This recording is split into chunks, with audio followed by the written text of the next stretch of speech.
Dobar dan, dragi.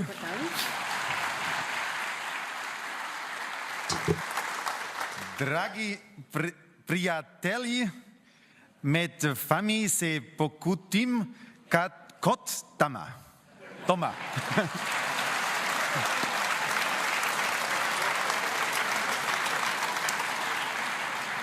Dear Janes, dear Milan, I try to do my best. Dragi Janez, dragi Milan, potrudil sem se res po najboljših močeh. Hvala, ker ste me tako prisrčno pozdravili, ker ste mi dali priložnost, da spregovorim na tem zelo pomembnem dogodku v prekrasni Ljubljani, vaši prekrasni državi Slovenije. Veliko veselje mi je, da sem danes z vami, da lahko prispevam svojim govorom ob 30-letnem rojstnem dnevu in lahko ste res ponosni na ta zgodovinski dosežek. Gospe in gospodje, želim vam čestitati ob vašem rojstnem dnevu, ko slavite rojstni dan stranke SDS. Sem vodilni kandidat naše politične skupine na evropski ravni, Evropske ljudske stranke. Želim vam čestitati v imenu drugih prijateljev iz vse Evrope. Danes, ko slavite svoj rojstni dan, želim vas spomniti, da niste sami, ko govorimo o prihodnosti, kakšna bi bila ta prihodnost, kako pravzaprav mi vidimo družbo, kakšna bi morala biti prihodnost Evrope, ker to nas ne nazadnje združuje. Zaradi tega je Evropska ljudska stranka zelo močna.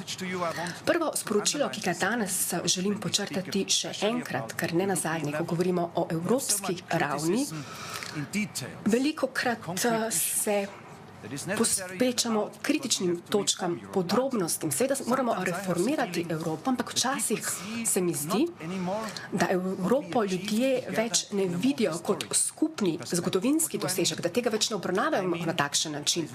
Kaj imamo v misli, gospe in gospodje, dragi prijatelji, da vi, vaša stranka, vaši predhodnici, predvsem Jože Pučnik, so dosegli veliko za Slovenijo, ampak tudi za celotno Evropsko unijo in tudi zato danes živimo v Evropi.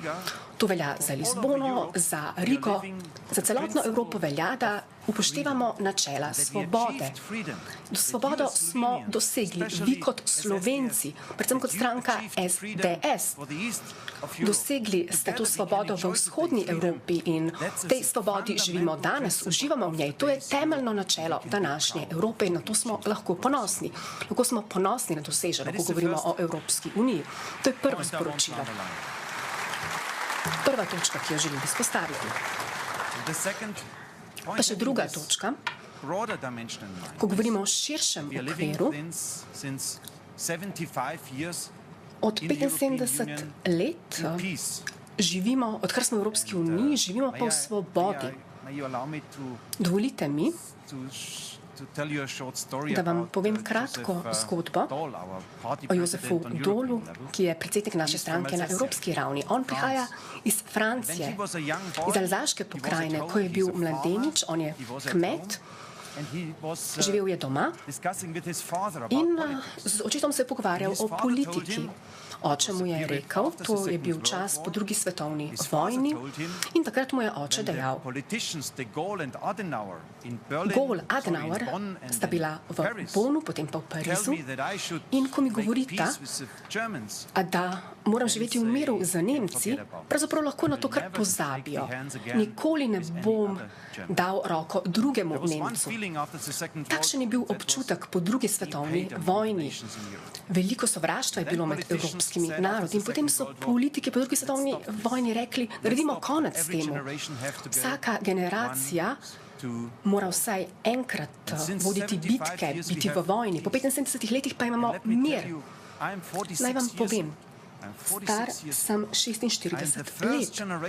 Sem prva generacija na evropski celini, ki lahko reče, da po vsej Evropi živimo v miru in da smo svobodni. Smo prva generacija v zgodovini te celine, ki lahko to reče.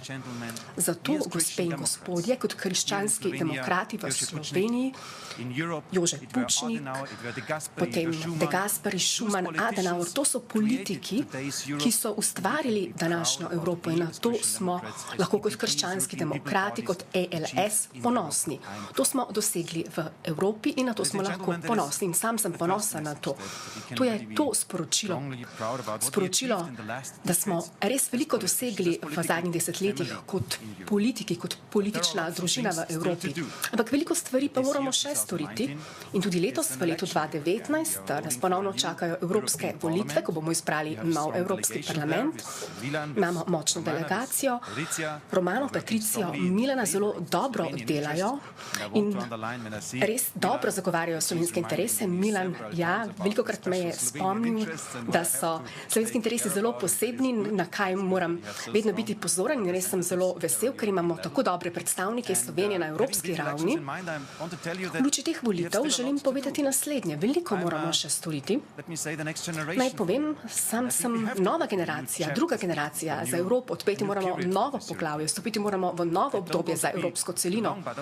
Ne želim dolgoveziti, ampak nekaj vidikov bi pa vseeno izpostavil. Mislim, da moramo še vedno poskrbeti in zagotoviti, da v vsej Evropi imamo enake življenjske pogoje, ko gre za delovna mesta, ko gre za plačila, ko gre za nove evropske obete in težnje za ljudi. Ne bom se odpovedal temu, da nihče v Evropi bi moral biti prisilen, da zapusti svojo regijo samo zaradi gospodarskih razlogov, da bi našel boljše življenje in delovno mesto nekje drugje. Potrebujemo enake življenjske pogoje po vsej Evropi. To je eno sporočilo, ki ga bomo posredovali za te volitve. Drugič, ljudje skrbijo migracije. To je pomembno vprašanje. Kot ELS smo stranka, ki zagovarjajo nadzor meja. Ne želimo si nezakonitih migrantov, ki bi prečkala meje. Hvala za to podporo.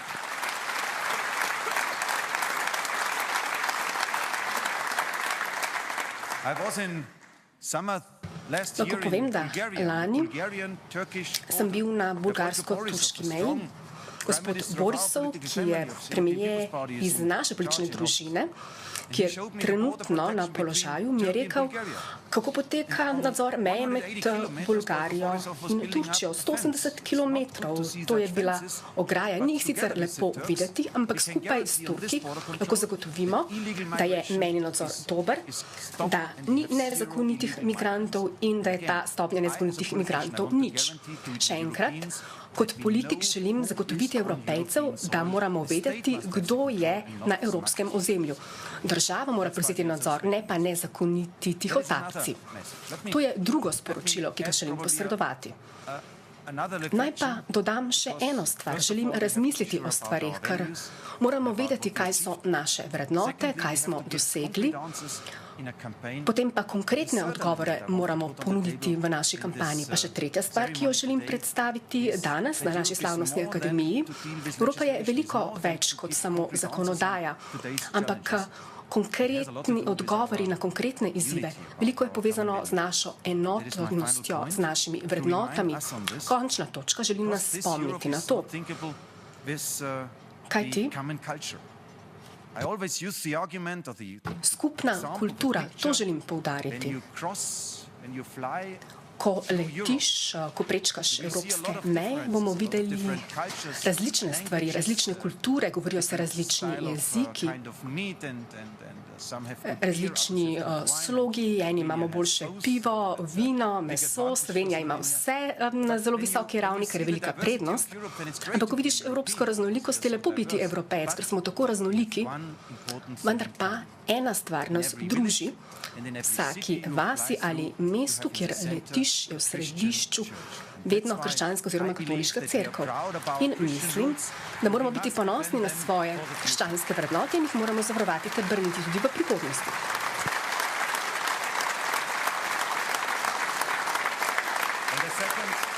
In pa še ena stvar. Druga temeljna stvar, o kateri moramo premisliti, to so naše krščanske vrednote, to je prva stvar. Drugič pa nacija. Kaj je z nacionalnimi čustvi, občutki? To moram poudariti. Kajti nacionalizem se ponovno vrača v Evropo. Le Pen vodi kampanjo v Franciji in ona je tista, ki Francozom poudarja, bodi ponosen, da si Francoz in Evropa naj gre dobesedno k vragu. To govori francoskim ljudem. Kaj pa mi povemo, kako se odzivamo? Skliceval se bom na nekdanjega predsednika moje stranke na Bavarskem in Franz Josef Strauss je bil nekdanji predsednik CSU-ja, dolgo je bil premier v moji državi in voditelj stranke CSU. In on se je odzval na ta nacionalizem, je rekel, Bavarska je moj dom, Nemčija je moja nacija, Evropa pa je moja prihodnost. In v to verjamemo, gospe in gospodje. Ne bo delitev zato, ker imamo različne narodnosti in nacionalnosti. Lahko smo ponosni kot Slovenci, vendar pa skupaj smo lahko ponosni Evropejci. In ne bom dovolil nacionalistom, da nas bodo delili na tej osnovi. To je združljivo.